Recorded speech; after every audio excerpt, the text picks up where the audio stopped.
at ako po ay gusto ring makatulong sa mga kapwa. Well, hindi na ako OFW, pero dati po akong OFW.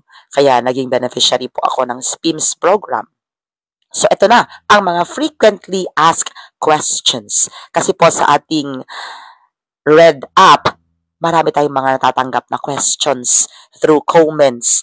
And I will check po mamaya pag i-upload ko at i-edit natin tong video na ito, kung mai-screenshot natin para mai-post po natin somewhere over there sa screen yung mga questions po nila para naman hindi isipin ng iba dyan na gawa-gawa ko lang yung mga questions. Charot!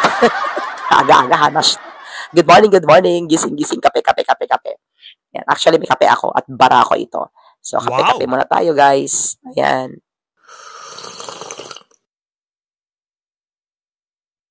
Baka mahagip ng aking cancellation mic ang paghigop ko ng kape. Ayan. So, balik tayo. Ito rin mga frequently asked questions sa SPIMS. Sa Pinas, ikaw ang ma'am at sir. Number 1, pwede po ba mag-apply yung domestic helper sa Hong Kong at wala pong teaching experience? The answer is yes. Siyempre, ang pinag-uusapan natin pag yung mga nagtatanong, mga lisensyadong guro na po yan. As long as you are a licensed professional teacher here in the Philippines, yes ma'am, pwede ka pong mag-apply kahit po isa kang domestic helper sa Hong Kong.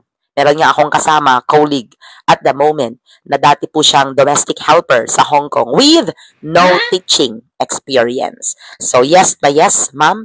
Basta po ikaw ay lisensyadong guro dito sa Pilipinas. Pwede ka mag-apply. Second question.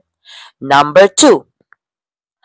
Pwede po bang mag-apply ng walang teaching experience? Kakasabi ko lang po, the answer is yes.